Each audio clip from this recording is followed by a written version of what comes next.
So I did a little log crossing on a couple of saplings on that byway I found, and it put a huge fist-sized dent in my new bash plate, and I thought it was going to have a bit more, it was going to be a bit more robust, because they weren't big saplings. But at closer inspection, this thing's like maybe a millimeter thick.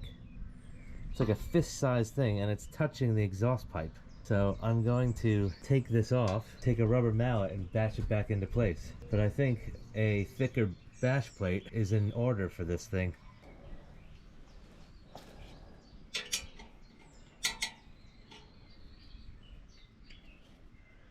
I used to be able to look at a bolt and know its size. I can't do that anymore. So this is a 5mm Allen wrench. It looks like there's 4 of them. Oh, I wonder if these 4 get it off, because it seems to slot into a couple of tabs at the back. I'm hoping there's not more, it's not more complicated.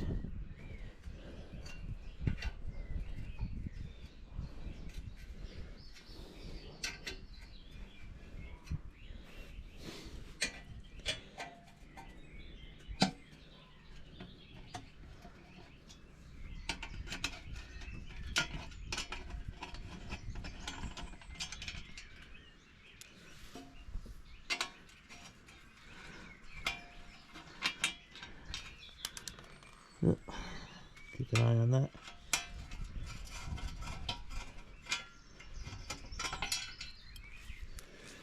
There is something suspending it. So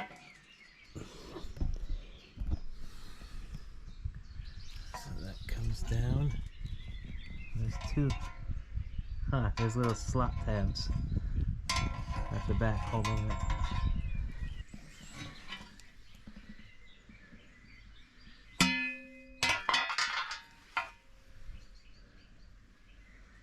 Well, it looks the part, even if it doesn't perform the part.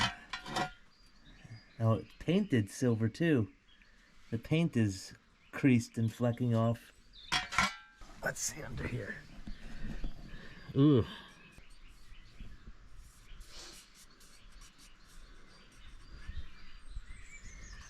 It looks like there's a cross brace there, thank goodness.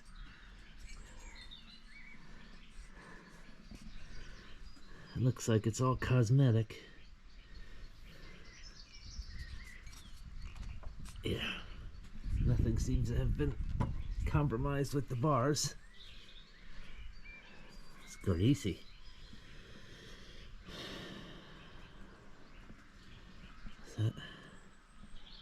That looks like they're generally on an angle anyway.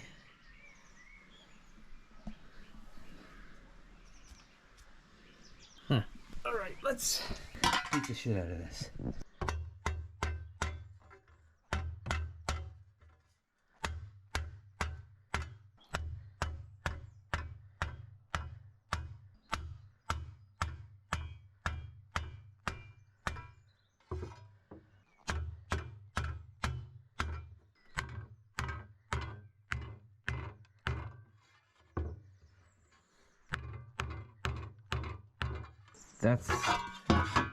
Yep, that's the point of contact right there. So I gotta land my hammer right there, because that's here and here before I pounded it out, and there is where I had contact with the exhaust. So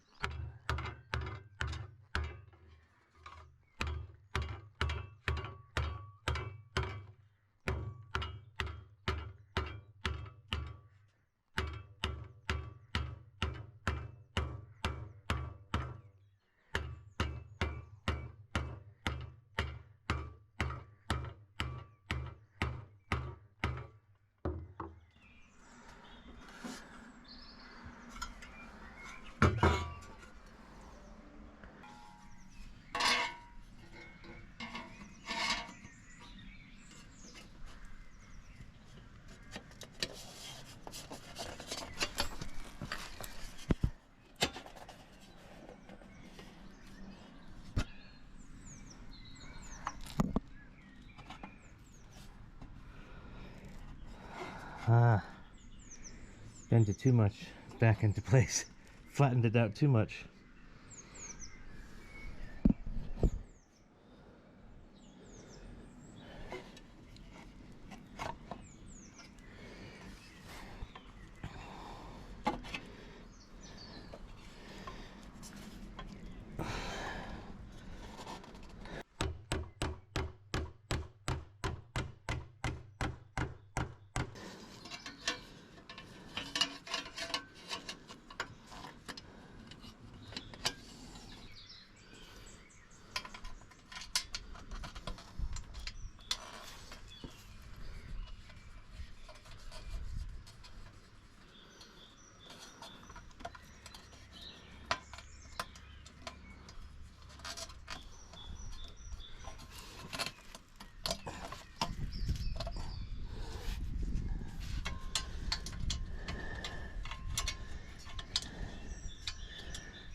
I just realized as I'm repairing this, and before I get a more robust bash plate for this, I'm gonna probably be pounding this thing out after almost every off-road ride. And I'm reluctant to stress the threads on these frames, is I'm gonna screw in the front ones and zip tie the back ones. I'll carry zip ties with me in case I scrape those off or they tear off, but that way I won't risk ruining the threads. And now there's clearance between the bash plate and the exhaust. I'm moving over my little loops here for the Kriega bag. This is my toolkit that I carry when I go off-roading. It's got these funky little hooks, so you don't have to clip and restrap and clip and restrap. You can just have these running on your bike at all times. I only had one off-road bike until now, so I've cannibalized these until I can get new ones off the CRF.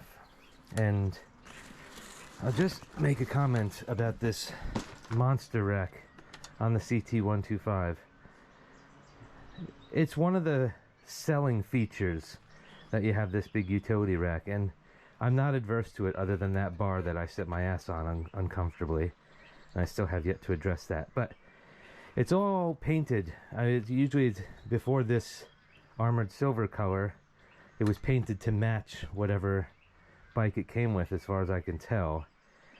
But I used to have a 1987 Ford Taurus, which I bought off my parents when I was a young adult, much to my brother's chagrin, because he always loved that car and had his eye on it. But I bought it off my parents, and it was right around the time when California and I think Germany had changed the rules for additives to automotive paint, and they were making it water-based or less toxic or something. And the paint bubbled and kind of flaked off, and it had this, we called it the leper because it had leprosy. And so I'm always reluctant now to trust automotive paint. And so I've put a little electrical tape where these straps are going to rest. I'm not going to cover where the seat's going to rest, so I'm sure after my first ride I'm going to get some scuffing on this rack. But it is a utility rack, so I have to be a little less precious about this than I would my other bikes, even though I'm not precious about my other bikes anyway. But I put a little electrical tape to protect that friction that's inevitably going to happen. And I think it's probably going to wear away the tape anyway. But we'll see after the first ride how my shiny new paint is going to fare. I do not like to go off-roading without carrying my toolkit with me, because inevitably I'll be out there and something will need addressing and I won't have the appropriate gear. So, just thought I'd mention that as I prep for my first off-roading in Wales.